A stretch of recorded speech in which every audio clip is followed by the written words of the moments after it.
Yo, everyone told me to come on here and freestyle for the first intro of today's episode. We're not going to do that, but hello. Come on, welcome. Gerell, I was waiting for the bars. You're the musician of the group. No, well, I can do the beat. You can freestyle. That is coming up with witty words on the spot is not my strong suit. I think it is. Mm-mm. I think it is. No, I think no. No. You've been on the podcast with me. Right. now the content of those witty words may be different. Like we may go from different things to. Well, it's not gonna happen. But we're here, and I'm excited to be here. I tried, guys. I tried to get Sav to, be the white female Eminem, but she won't go for it. Yeah, that's reserved for a different time in my life. We'll see how things pan out with fitness. If it doesn't pan out, then you there? We're pulling the guitar back out, guys. And anyways, today's episode is brought to you guys by Defiance Fuel. This awesome water that we're sitting here drinking. I love. Actually, my mom is obsessed with this water. Has it delivered to the house in Franklin. Yeah? I'm just obsessed with water. I think it's just because it's convenient that she has water all the time. Because she's like a water snob. Doesn't like getting tap water. Oh. Yeah. That says a lot if she's a water snob and she likes Defiance Fuel. I mean, Defiance Fuel is premium structured water. Yeah, and it's BPA free. There we go. 7.4 plus on the pH scale. Stay hydrated. Hey. I feel like that should be a new check, Defiance. That was a great promo right there. Anyways, moving on. Should we get into the basket of debate with our friend Jared here? Let's jump. Are we going to introduce him first? Obviously, we need to. Well, that's why it's like with our friend Jared here. Yeah.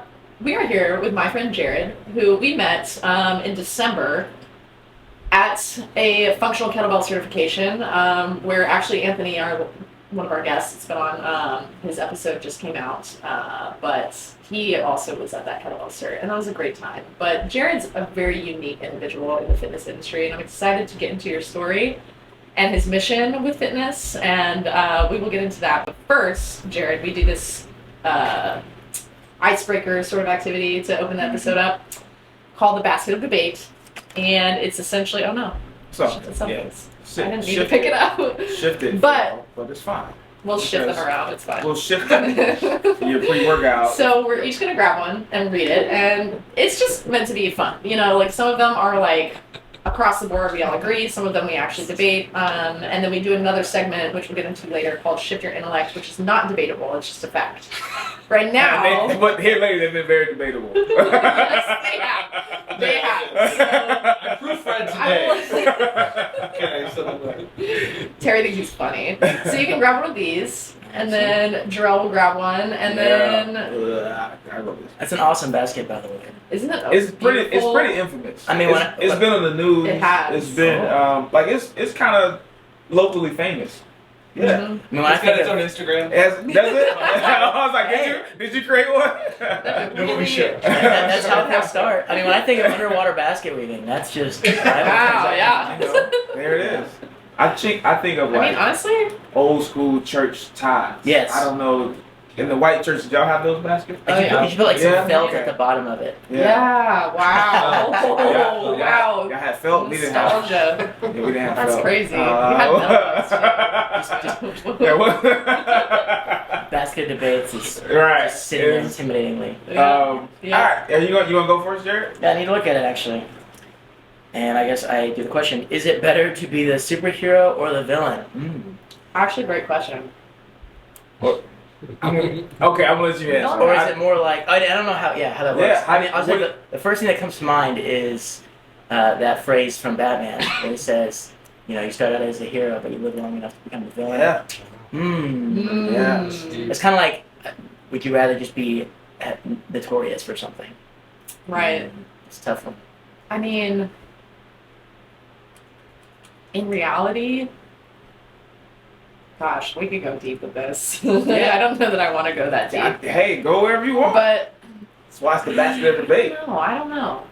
I think I'm good just being a regular citizen and being a hero and villain in my own life. I'm both. Paying taxes. Regular citizen. I'm both because I if I'm trying to be a villain or a hero,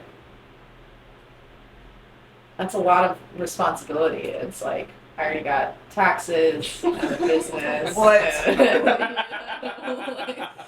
just want to work out all day, you guys. Like, I don't want to. I think Sav is No, definitely I don't a know. hero. I She's would want to definitely be a hero. I'd want to be a hero, for sure.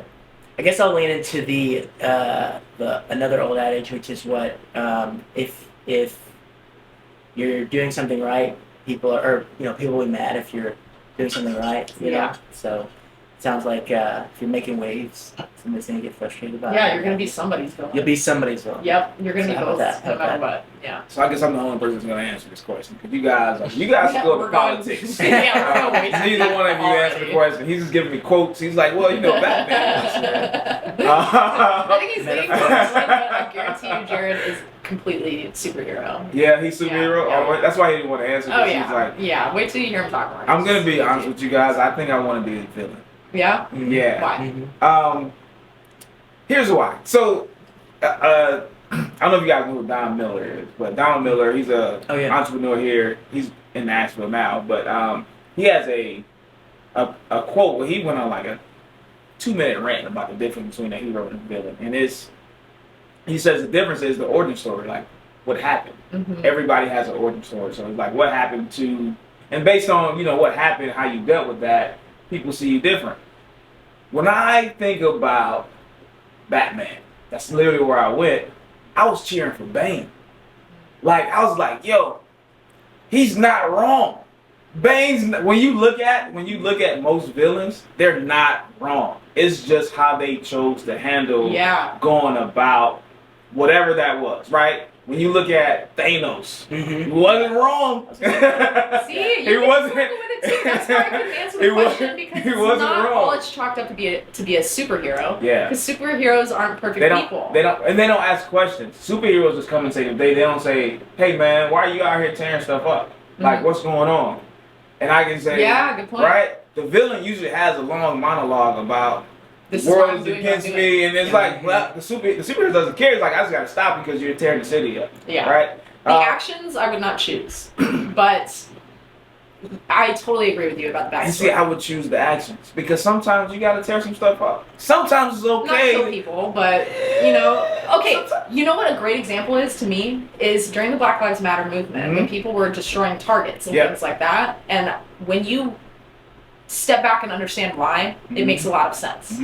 That is a good example of tearing stuff up. Yeah. Being the villain. And they were the but villains. Being right. Right? Do you know how I was like, if you get like you're long enough, both of you guys probably old enough to remember like the Iraqi wars and stuff like that. Do you know how pissed off you have to be to throw a rock at a tank? Pretty Like, do you know how mad like when you sit there and do like that? It's like but do you know how mad you have to be like a tank drives by and you pick up a rock, start throwing like in that moment you're technically the bad guy. You're not a threat. Like me burning down a target isn't a threat. They got insurance. They're gonna rebuild it better than what it was. It's like cool. We were gonna rebuild it anyway. So now we get somebody else to pay It's for property it. though, and the whole concept of that was, Yeah. Same thing. So it's like this is property. This means more to you than my life does. Yeah. So I'm gonna burn it down, and that's like I think what a lot of villains are coming from. yeah. Superhero movies. Martin Luther King said riots are the language of the unheard. Mhm. So it's like after a certain point, if I keep saying, "Hey Sav, can you like for instance, my wife would ask me to take out the trash," and I was like, "Yeah, babe, I'm gonna do it." And then she'll come back and say, "Yeah, can you take out the trash?" "Yeah, I'm gonna do it." At some point, she's gonna say, "Yo, What's going take out on? the trash, yo!" Like, and it's like, "Why are you yelling at me?" She's like, "I told you, I asked you 6 times already, right?" Yeah. So it's like, at some point, if I'm saying, "Hey, we would love equal rights," "Hey, we would," at some point, I got your. I was gonna go there, but I don't want to cuss, right? Because it is Bach. It is Bach. At some point, like I have to do something to get your attention. And I think that's what villains are.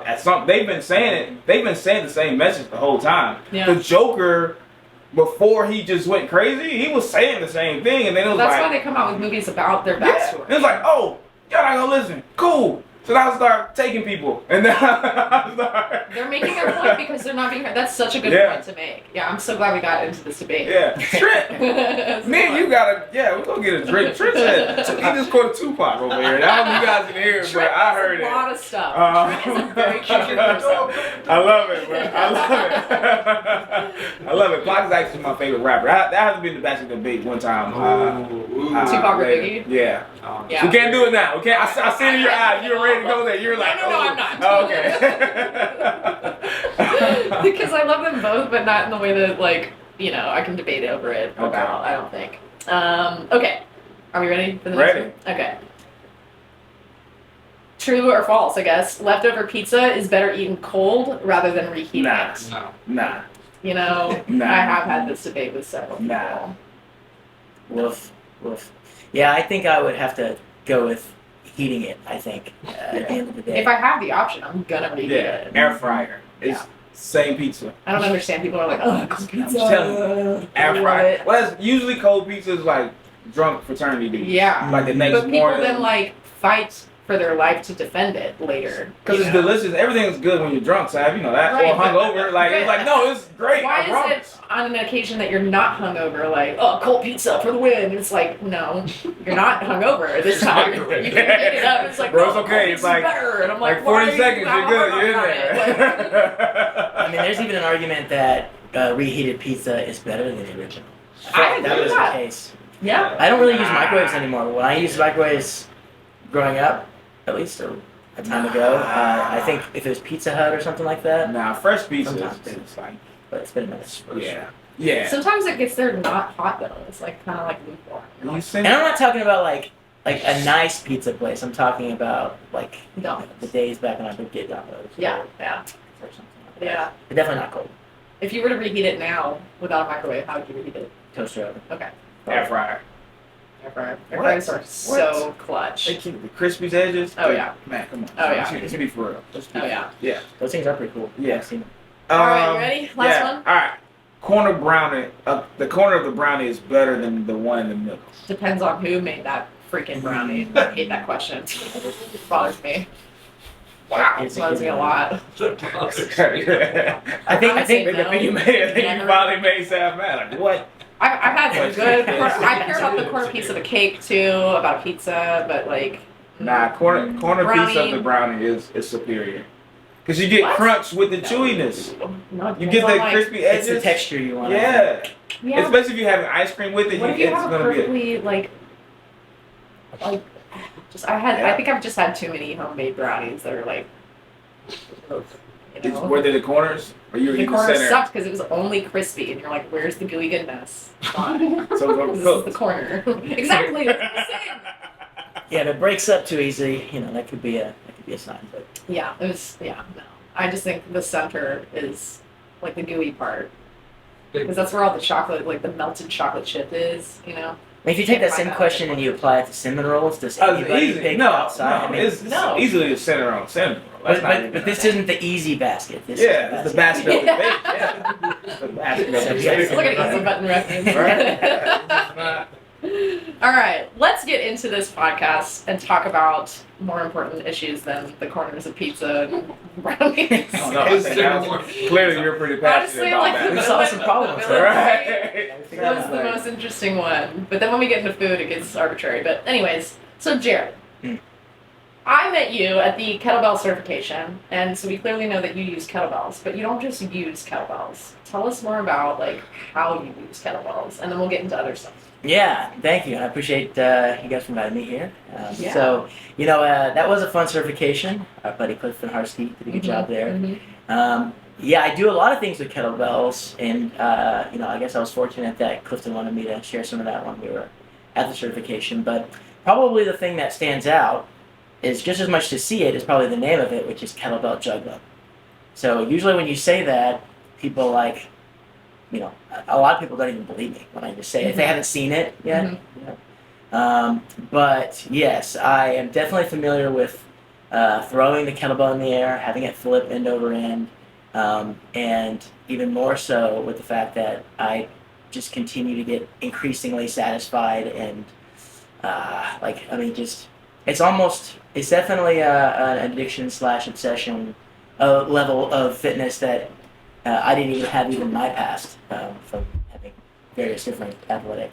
Yeah, tell us a bit more about like how you got started in fitness. Yeah, because you And didn't kettlebell just juggling. wake up one day and start throwing kettlebells in there. Right. Like, what was the matriculation? It was to all like, a dream. right? Like, you know what? Maybe I'll try to juggle this. And I don't know if Sav told you it's not, but it's been I sent Sav a video of, it might have been you, maybe someone else, I don't know, but they were juggling kettlebells. I told she had 24 hours to remake that video. Yeah, it's been like 4 months. It's been like last summer, and I still haven't got my. I'd be curious to know who it was. I probably do know that. You know what? I should go find it. And, Yeah, and I'm see sure what- he's see like, what that's it, I can do that. Oh, he yeah. would absolutely be. Yeah. You should see him in Centennial. Not He's at. impressed. You can find him in Centennial Park doing this, and people like onlookers will be like, "What is he doing?" And like I've worked with him out there. He's taught me, like, very good teacher at it too. He's a very good coach at it. But yeah, people are constantly walking up like, "What are you guys doing?" And it's just, like he's a phenomenon. He's like a circus performer, but not like the embarrassing kind, like the cool kind, like Cirque du Soleil kind. So how did we get into it? Like, what's your background with fitness? Well, so I wrestled in high school, and I would say martial arts in general is my background as far as it's concerned. I had a interesting way, this backstory of how I was raised. My mother was handicapped, and that led an inspired life to use the body I have in ways that helped me to see the fruits of what I was given as well. Just in terms of raw ability, but also to have intent to use my body, be useful, help others, and be able to inspire as well. So that said, I started wrestling in high school, had some success with that, and again, I'm from Arkansas, so did that in Arkansas, and then went to college there at the University of Arkansas. Okay. Some roads are back. Whoop it. Do that little. You want to do it? There. No. Whoop it. Woo, big. Yeah. When did you come out of Arkansas? I graduated from the U of A in 2012. Okay. So, yeah. Okay. Which is up in Fayetteville. Are you in football at all? Mm-hmm. Oh, yeah. Okay. I think Michael was there then, right? Michael Smith? Yeah, Michael Smith. You know Michael Smith? Yeah, that's my little brother. That's my guy. Wow. Like not blood brother, but like literally like we like grew up. Yeah. Grew up yet? Okay. Yeah. Yeah, he seemed like a cool guy. I know some people in the football world there through some extended friends, guys I went to high school with and stuff like that. And a couple of those guys were on the team. But of course, if you go to the U of A, you go to an SEC school, you have that whole experience. Yeah. And I was fortunate. I mean, I'm a third generation Razorback, so it's a little bit leaning into a plug there that doesn't exactly have to do with fitness, but it definitely. If you're from Arkansas, born and raised, there's no other team there. It's all Razorbacks, all hog, all day. So There's no other lots of things. yeah. Well, that too. Yeah. They have Walmart. Yeah, Walmart. A water park. I did too. Okay. Oh man. We don't need to get into Sounds like that. that's an experience. But no, they had the Ozarks, and that's a beautiful part of a lot of people don't know about up in Northwest Arkansas. It's where the U of A is. But when I got to school there, after having wrestled and had success in high school, I got up there and I was like, man, I can remember one of my teammates' dads telling me while I was in high school, oh, we'll see you in a year from now. You're going to be like 20 pounds heavier, freshman 15, and I just remember thinking to myself like, oh, no way. Heck no.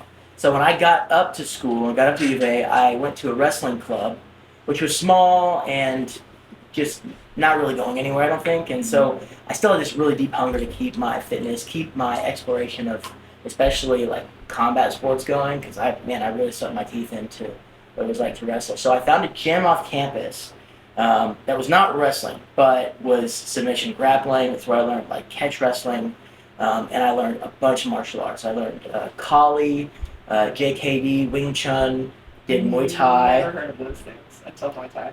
Yeah, Muay Thai. Wow. Some Sambo, Silat, and of course MMA, Jiu-Jitsu, a little bit of Judo there too.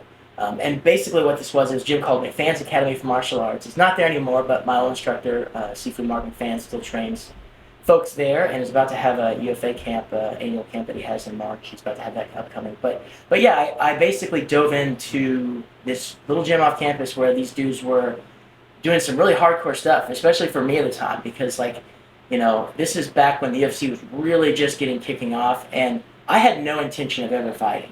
But I just wanted to keep diving into that atmosphere, be around those guys, people that just seemed like it was easy for them to deal with really tough stuff. And as a wrestler, you kind of start to get used to that, and that mentality of literally when forces are pulling you down to the ground to keep fighting your way up. And so, I just hung around, and then I slowly started boxing, doing Muay Thai, doing more grappling and submission grappling, jiu-jitsu, that kind of thing. And eventually asked you, hey, we need people for this fight coming up next week or whatever. And so I hung around long enough. Didn't expect to fight, but eventually I did, and got to fight in Tulsa and Branson, Springdale, Arkansas. And so I had some good success there and really enjoyed that. Graduated from the U of A, had a job that brought me here to Nashville, and that was about 2015. And I've stayed ever since. So I did some Brazilian Jiu-Jitsu while I was here, and I was teaching a kickboxing class in West Nashville, where I live, out in Bellevue. And that led right into COVID. And that's when I bought a 15-pound steel mace that changed my life in ways I never would have imagined. Wow. So now, I guess let's talk about quarantine, because a lot of people, I think, changed their fitness habits during that time. And it sounds like you did. So you got into steel mace, you got into rope flow. Mm-hmm. I know that a lot of people are not familiar with these types of movement, and I think they should be, because when we were out at the park doing it, I had never done anything related to rope flow. I had somewhat messed around with mace, but still not enough.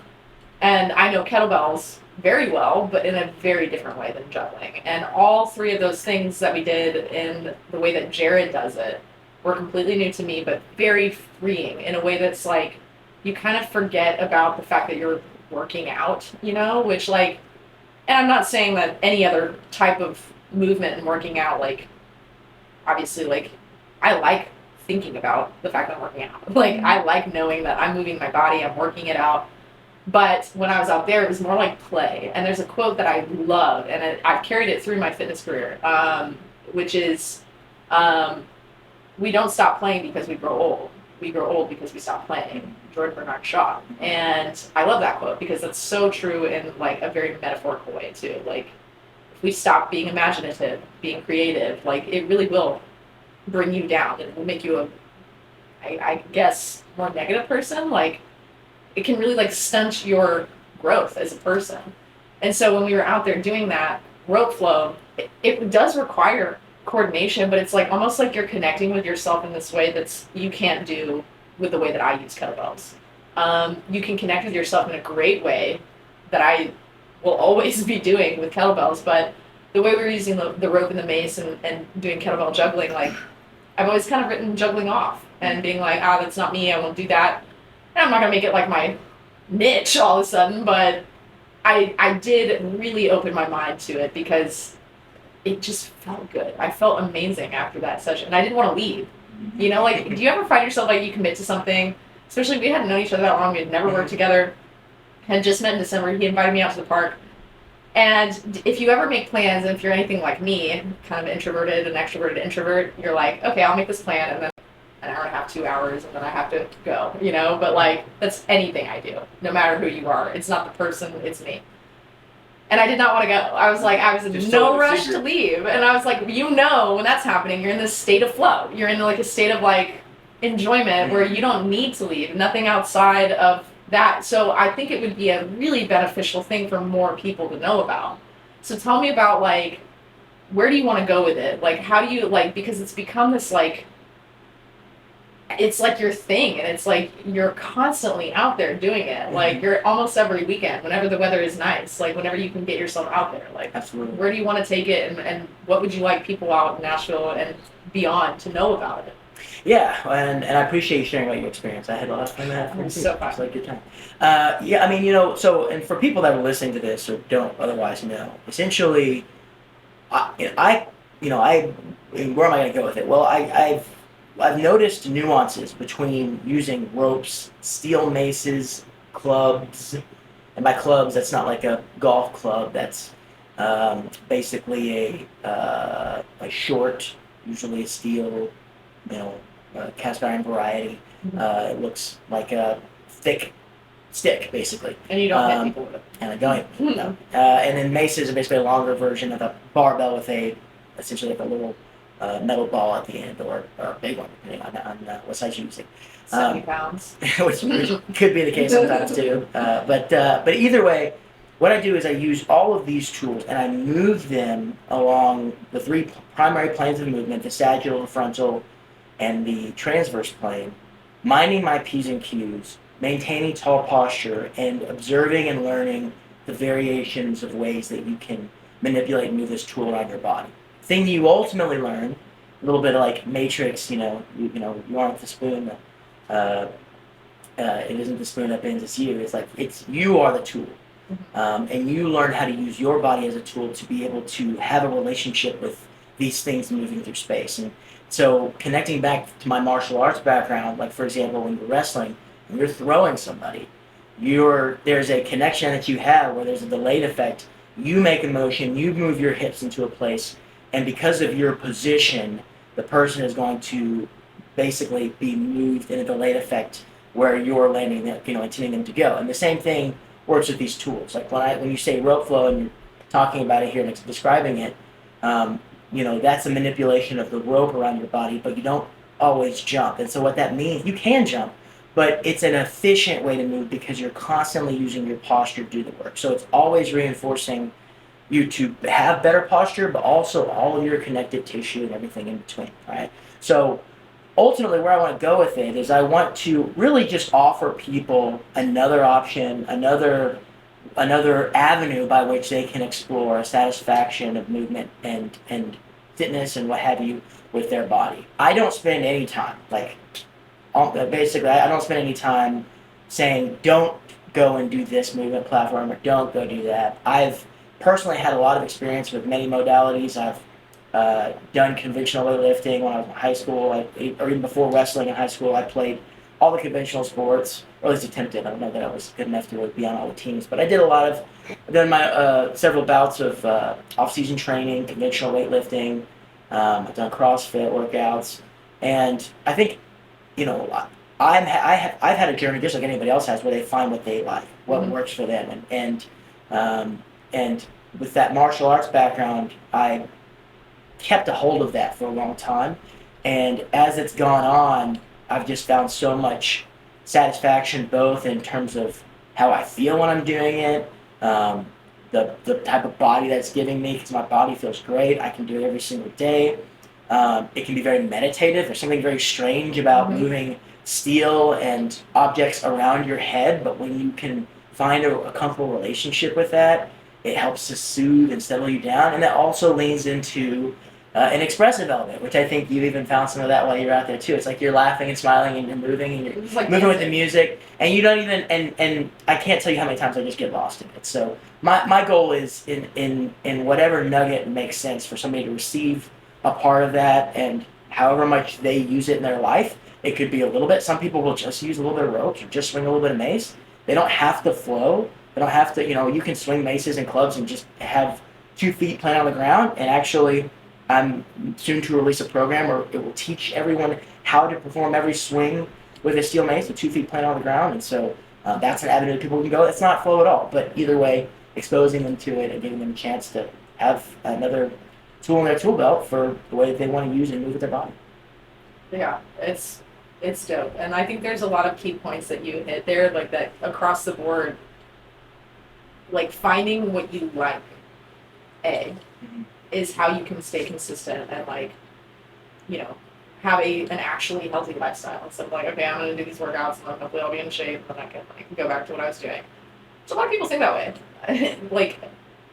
The quick thing, what can I do that's going to get me what I want, the body that I want? But really, are we chasing a body that we want, or are we chasing a feeling that body gives us? Confidence or something.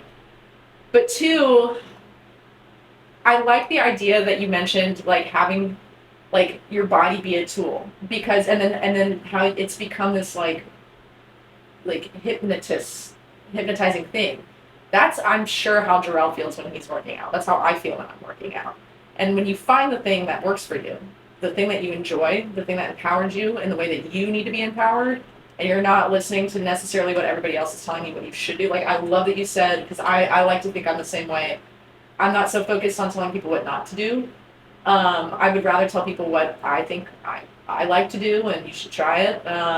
It might not be for everybody, but everybody's welcome. I think it's just important to kind of find that thing you know, because that's what kettlebells are for me. And then working with you in a different way using them, I didn't have control over it at first. Like I didn't know what I was doing at first.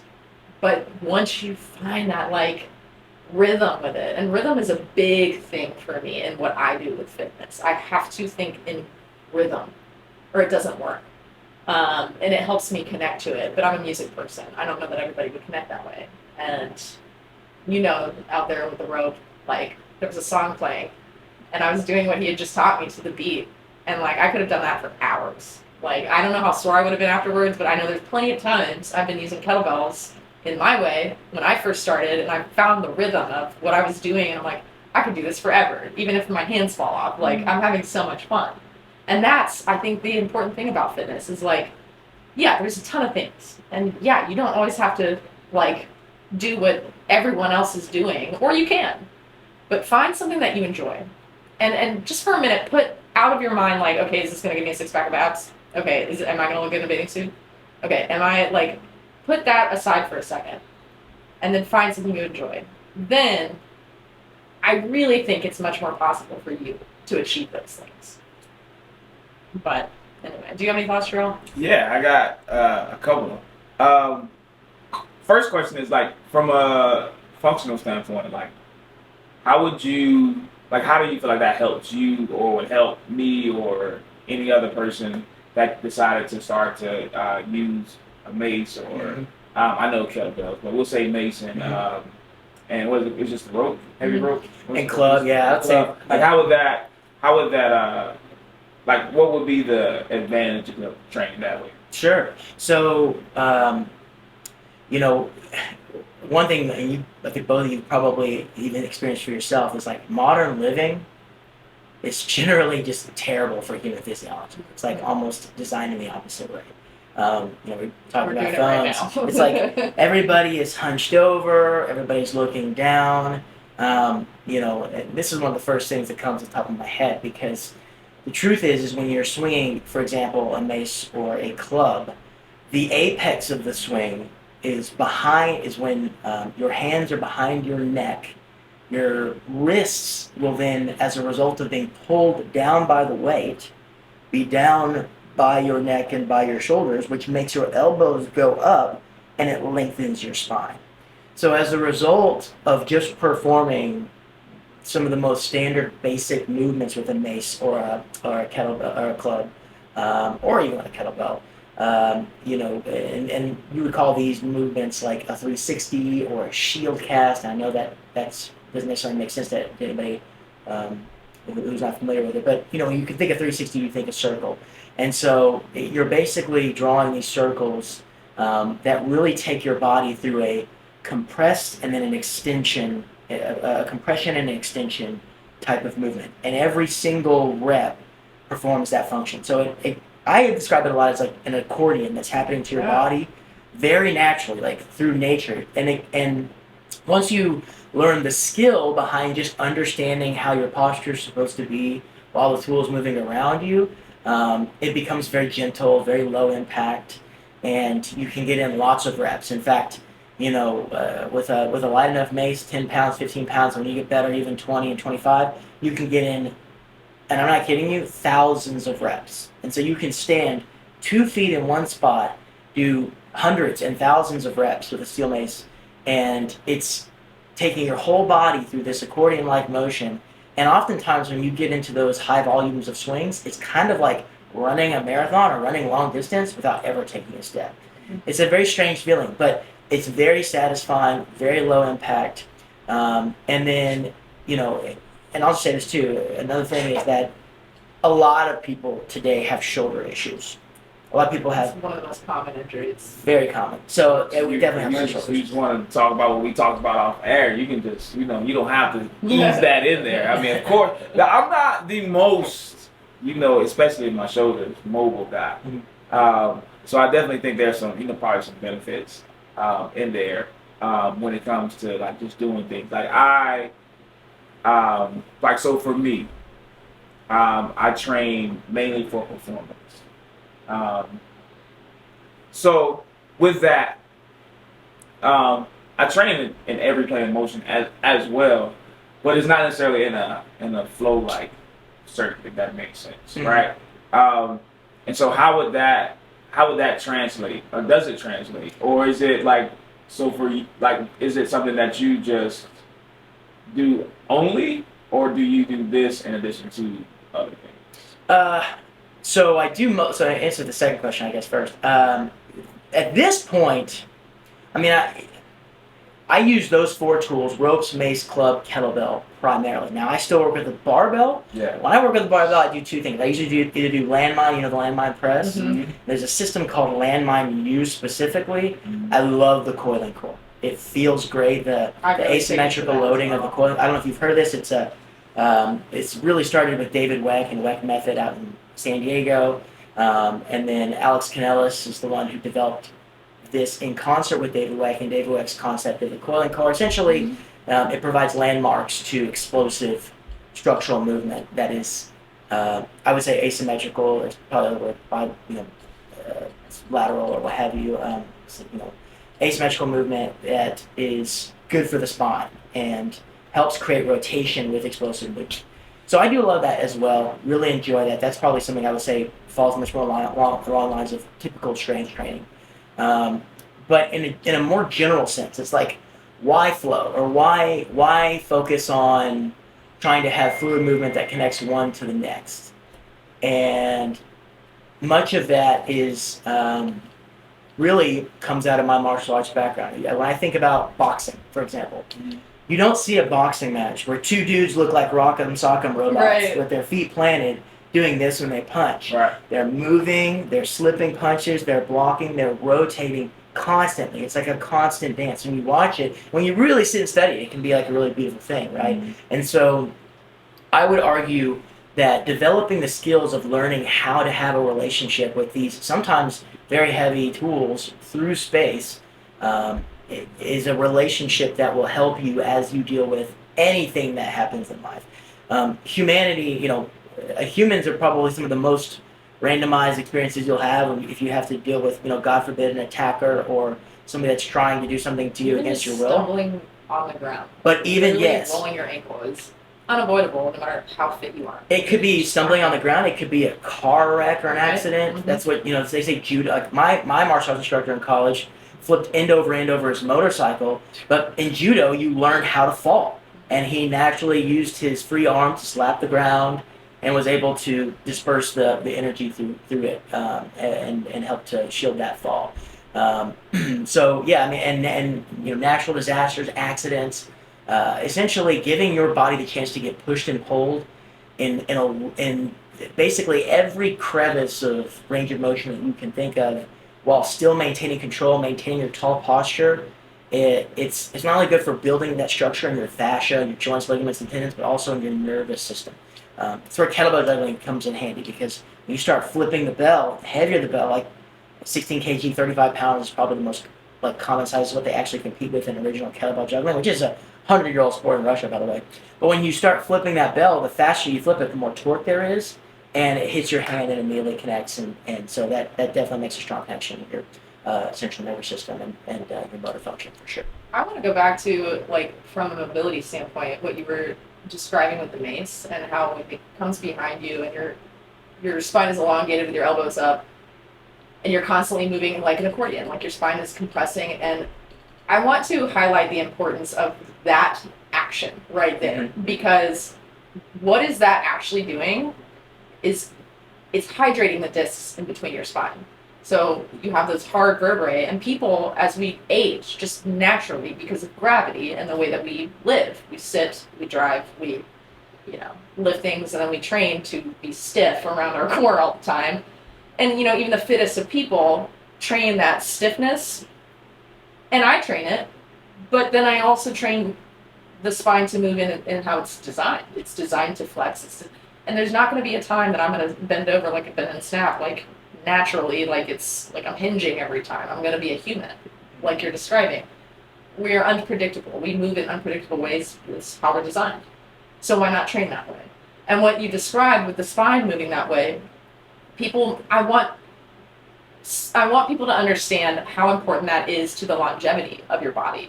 Because if you want to have less pain and you want to have less back pain right now, not just when you're 80, you know, or you want to be able to reach over your head and you want to be able to stand tall and you want to be able to sit down, stand up, lift your kids around, or maybe do more than that with your life. Like, we don't have to settle into like, okay, I'm just going to be like a somewhat functional person when I'm 80. Like, you can probably climb mountains, you know, if you're taking well enough care of your body, which is what I plan to do. But that hydration of the discs will literally give years of life to your body, to your spine specifically. It can prevent that those calcium deposits. It prevents those discs from being compressed with gravity, because that's what happens. We degenerate and we get compressed. So if you're constantly compressing, decompressing, compressing, you can do it with your breath. You can do it with mace flow. You can do it by moving in the way that you're kind of designed. And like, then people go, well, I don't want to add load to a flex spine.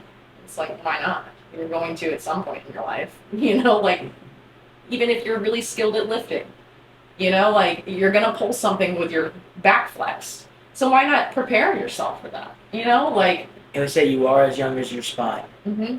Yeah. And it doesn't have to be like, I think pain and degeneration has become normalized, even in fitness. Like, we talk about like, oh yeah, my elbow's hurt, but that's powerlifting for you when you bench. And I'm like, why does it have to be that way? Like, you don't have to bench with painful elbows.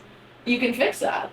Unless it's too far gone, but, you know, or it's congenital or something like that. But I just think pain has become so normalized. And I think ways of moving, like, I think fitness is slowly starting to evolve into like, hey, we don't necessarily always have to be stiff all the time. Like, yeah, like, lifting heavy weights requires, Gerell, you know more than anybody, like, it requires a ton of, like, training stiffness. You can't lift maximally and find pure strength from not training that way. But then if you're only training that way, is it going to help you, like, you know, avoid a car that's coming straight at you? You know, like, it might hinder you if you're not training to, like, be athletic, be dynamic, and be a human. And those types of training that Jared does are probably the closest thing to, like, just being an actual human. You know, like, the things that you already are doing, you know, like, but you're not consciously training when you're doing it, you know, rope flow. And the only way I can really, like, prove that is if you do it. Like, I can't really explain it like Jared can, and Jared can explain it really well, but, like, you have to feel it, like, because it feels like things that you do, just, like, in a more, like, I guess, structured way, but without structure. Yeah, I don't know. But I just think that's so important for people to know, because I do think fitness is evolving from, like, you know, everything being gym focused and being more focused on, like, what we do outside of the gym. You know, what we do in the gym mimics what we do outside of the gym, and that's important. But I wanted to touch on that compression thing, because it's really important to do with your spine. Compress it, decompress it. That's why cat cow is one of my favorites. That's why you can sit on a yoga ball. I told my dad, he's got spine issues, and I got him a yoga ball. I'm like, Dad, I want you to just sit there and, like, shimmy your butt around, like. And he's like, that's so silly. And I'm like, I know, it's so good for your back. It's just moving it around, rotating a little bit, moving your hips around. But yeah, anyway. We gotta take a quick break, and then we'll be right back, guys. And just like that, we are back, baby. So we left off with Sav giving her dad oh, yeah. A yoga ball. some PT instructions. Yeah, just me going on a long rant. Oh, good. I'm curious to know how your martial arts background, because one, I see that you don't have cauliflower here, so that means you weren't really good at it. Okay, there it is. Okay, that's okay. Okay, so you were good. There it is. That is my judgment for anybody who told me that they wrestle or that they fight professionally. I'll never fight anybody that has a messed up ear. I'm sorry, yeah. A messed up ear. Like I'll walk away. Drain one, yeah. Oh my god, yeah, it's horrible. It's horrible. Like, I always look at a guy's ear when I argue with him. Like, nah, I'm good, bro. Yeah. Like that, you got it. But no, I'm serious. How did your martial arts background, your wrestling background, kind of play into what you do now? Because if we're looking at them from the outside looking at it, they appear to be very similar. wrestling is very flow-like. It's really like you're flowing with each other, learning how to use each other's energy to, you know, Can wrestle. get them to do what you want them to do, or vice versa. You know what I mean? Like I wrestled with some guy at work who like that's what he does all day, and I was like, bro, that's just who I am. I have to go. He's like, let's see. So we got on the mat. He sat down, and he just started laughing, and I was like, I knew I messed up because he was laughing on the ground, but I was already in it, so I had to commit. And then like 10 seconds later, I was like this, and he was like, told you, bro. But anyway, he was like, he kind of gave it to me the way he was like, it has nothing to do with fighting. It has everything to do with tools. And he's like, I just have more tools in my tool belt than you do, right? So I know, like, if you do this, I'm gonna do this. I said, I already know. I'm not trying to figure it out. Like, he's like, you're trying to figure it out, and by that time, I've already got you where I want you. He's like, so it's not even like it's not a strength thing. It's not a like you can't fight thing. It's just, I have more tools than you have. So it's just like, oh, he's gonna do that. That left foot is, you know, like I got him. So how does that help, even with like the flow of wrestling and martial arts? How's that helping the flow of like the rope, the mace, the kettlebells, all that stuff? Or do they play together? Yeah, I mean, they definitely play together. And to the cauliflower point, I will say I definitely there was one month where I went to Walmart, probably like a crazy person, bought like 30 syringes at one time and drained my liver. So some people keep it because they want to keep it. Oh, man. In the morning, it was, jeez. Got a good 2 cc's out of my right ear. Wow. But no, I mean, you know, and other injuries that are not nearly as glamorous as that. But no, I mean, you know, swinging. So a mace is, and especially a steel mace, is a modern version of an ancient tool. Maces were originally used in battle. I mean, it's to bust heads. Yeah, and well, yeah, and like and shields and everything else. Yeah. That's right. I mean, because the reality is when they started wearing armor, you know, a sword does nothing to even chainmail. It would just bounce off. So you know, they would start using maces and balavas, a short mace, to produce very devastating power. A lot more trauma than that. Yeah, and so now, of course, we've definitely been several hundred years now from consistent. But you could have like that's your weapon of choice. Somebody broke in your house. Are you grabbing the mace? Well, I mean, or are you like, nah, I'm gonna wrestle? I think he would probably take you down. Think the mace? I've always. Or would you go hand to hand? I do sleep. I'm curious. Yes. So you like, yeah, gotcha. I've been waiting. That's trained my whole life for this. Because I'm not good at jujitsu. Jujitsu is probably, of all the martial arts you can train, I think the most useful on the streets. You think so? No. Jiu-jitsu, no. Boxing and Muay Thai. No, the boxing Muay Thai would be more, because with the last thing you don't, I mean, we you know, I've had a lot of conversations about that. The last thing you want is to be on the ground, on the back, especially because because most of as a woman, you take me down to the ground. I want to know how to get off. If somebody takes you down to the ground and you're already on the ground and you're both on the ground, that, you know, jiu-jitsu and wrestling is going to be very critical then. But the point is that you don't want to go to asphalt or concrete and get taken down because your head hits the ground. Yeah, and most people don't take you to the ground and throw you to the ground. That's you're not walking on the streets. Well, that's what I'm saying. Like, I'm not going to take you to the ground. I'm going to throw you on the ground. And there's nothing you can do about that. You just got to go to the ground. Yeah. Like, if I bring you down, like, there's no slamming. Like you can't slam in jiu-jitsu. You would see somebody come and trying to take you down. Nah. I would. I mean, there's. I could teep you away. That's but no, I mean, like, so the idea of swinging mace and has continued throughout culture, specifically in Eastern countries like in India and Pakistan, where they swing tools like meals, which are these giant, basically columns. Like, that's the best way I can describe it. Column with a handle on it that you would hold on your shoulder. And then perform these swinging functional range of motion with the shoulder or the tall posture. And then, of course, in India, they would use gada, which is basically a long bamboo stick pole that has concrete in the shape of a ball at the end. That's called a gada, G-A-D-A. And they're most commonly associated, or at least popularized, by Pehlwani wrestlers. So in India, they have this type of wrestling. They have these places called akharas, which are essentially like, you know, if you're thinking like sumo wrestling, where they get in their little camps, or even like a fight camp in UFC, it's like a camp, except it's like a temple of dirt, and they just sit in this pit, and they actually, like, a part of the training is taking care of the site and the location and the dirt pit and so forth. But they wear, like, basically like a turban for underwear, and they train to wrestle. But then when they're not, as a way to supplement that, they swing these gada and these massive tools. So it's, I can speak to it, but honestly, it doesn't take a lot of research. When you start looking this up and Googling it, you're going to see, hundreds and thousands of years of traditional practice of swinging these tools that have stuck around. And then, again, India is a great example, because not only do they have gada, but they have jori, neel, mugdars, mungali, all these variations of these tools that are literally designed to swing against your tall posture.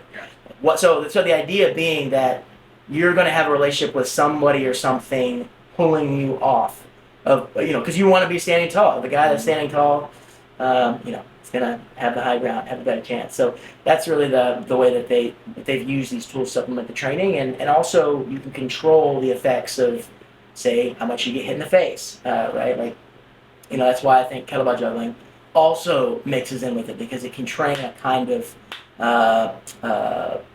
physiological response when something reaction time. When you're pad feeding, I'm sure you've maybe done some pad feeding when you're boxing, somebody's holding pads and stuff. That interaction with the pads is something you're training your mind on how to respond, and I think that for example, kettlebell juggling specifically plays well into that as a complement. We have to get into is it shifted this week? Shift your internet. Just wanted to make sure. Want to make sure we get the money right, baby. And so, this is our time where we just drop some random facts for our listeners and for you, Jared. Maybe you know these things, maybe you don't. Let's go for it. Let's see where we are right now. So mine is the fall and the spring equinoxes are the only two times during the year when the sun rises due east and sets due west. Can you repeat it one more time? The fall and the spring equinoxes are the only two times during the year where the sun rises due east. So sun rises in the east and sets in the west. Could have said that, Terry. He's trying to be all physiological. But there's something significant about that, though, because I'm pretty sure it always rises in the east and sets in the west. But there's something probably about some kind of alignment that has to do with it. Yeah, because I thought that's about. I remember my dad teaching me that. Sunrise in the east, sets in the west. Due west to east means exactly. Exactly. Oh, so it's not like a little bit off, like a little southeast. Shift. Yeah, okay. And I think they kind of catty corner the solstices, do they not? I think that's I think so too. That's just me. No, Not throwing out That'll be on Tell another us fact. more. Yeah, that's exactly. That sounds right. Exactly what it is. I was thinking the same thing, Jerry. You're actually supposed. It's actually best to meditate on those days too, because that's when the energy from That's when the magnetic Aries is in energy. the So, Leo. anyway, that's something that we'll get into that later. That's deeper. No, that's stuff I have respect for. We'll get I get my grounding in every day, so. Is Mercury Gatorating yet? Yes, always. I'm just kidding. No. That was He looked over. He's like, "Is that what that that was Gatorating. the one time I tried to be funny to I was with you. I was with you. That was with you, Sam. Thanks, Trent, for always laughing at my jokes. Got the laugh track. All right, okay. On the first day of spring, a person at the North Pole. Wait. On the first day of spring, a person at the North Pole would see the sun skimming across the horizon, beginning 6 months of uninterrupted daylight. A person at the South Pole would see the sun skimming across the horizon, signaling the start of 6 months of darkness. That sounds terrible. They both sound horrible. Well, I have a friend who lives in Alaska. I'd much rather have uninterrupted daylight, though. Oh man. I can build a No. little house of darkness. Like that, you have to put Do I like too? aluminum foil on your windows. Yeah, but what are you gonna do in 6 months of nothing but dark? Go to sleep. You prefer that? I would prefer that. Yeah, you would be, Basket but debate time. but Which you're. one do you prefer? I can't sleep when it's sunny outside. Then get some blackout curtains. Yeah. They make things for that. But then you have no clue what time it is. Yeah, I think there's a circadian Yeah, so rhythm. you'd rather be in darkness? Yeah. So you want to be in darkness for 6 months and not know what time it is? Go insane. Yeah, I don't know about going insane, but maybe. Bro. Because I do have a hard time like with no sun here in Tennessee. Yeah, I was about to tell me say about it. Florida boy. I'm a Florida boy, so now that I'm thinking about it, like, That's what I'm saying, Jarrell. You got me Yeah. all surprised here because I'm like, it was so nice outside yesterday, and now the rain. I'm like, ew. And now you want to spend 6 months in darkness. it's not rain, darkness though. Just you know, Start. yeah. Like you can't make it moves in the daylight. Like, what if you see somebody you want to have to come over? You want somebody to come over? What? No. Okay. Where's Jarrell's quiet? Right, but like even then, she's like, it's sunny outside. Like, what are we doing right now? Like, I mean, I don't need darkness. Ray for Charles that. said that Business the hours. nighttime is the right time. That's what Ray Charles said. So for him, it was always night. That's limiting. Jared,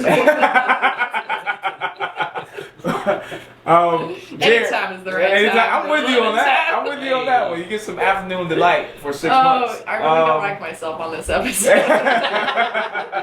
I think we should get more of this side. I'm here for this. No, I think Alright. people have already stopped listening. They're like, God, she's annoying. It's Jared, fine. before we get you out of here, man, give us one thing. It doesn't have to be fitness related. It can be. It can be life related, whatever. That you want our listeners to remember you by, or that you want to leave them with.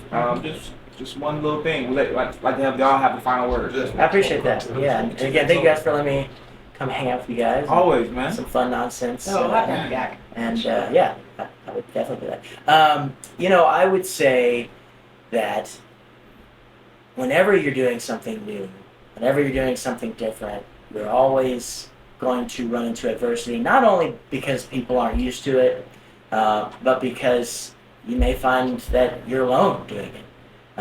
You know, I've made a lot of changes in my life since I started this process. But I would say that, you know, for example, I've heard this recently.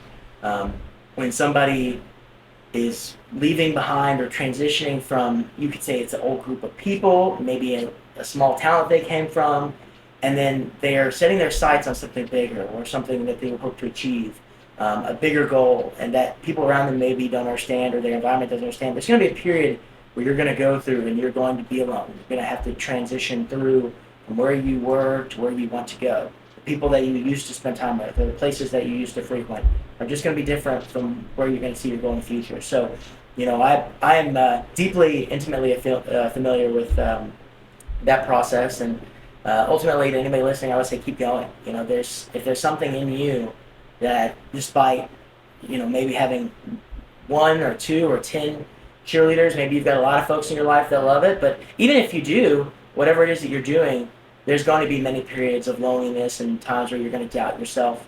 My advice is to keep going. The world needs people to bring forth their talents, whether people see it or understand it or not. And I think there's just, I think it's just a beautiful world that we live in of diverse people and talents and abilities and things that people are still discovering today that are original or need to be heard, seen, experienced, felt, and everything in between. So whoever's listening, keep going. Keep going. That's all I need to. Love it. Yeah, you gonna wrap us up?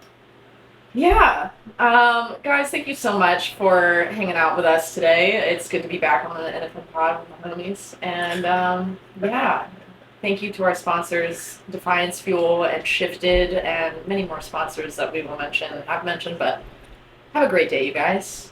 And this is us. I am Sav, and I'm here with...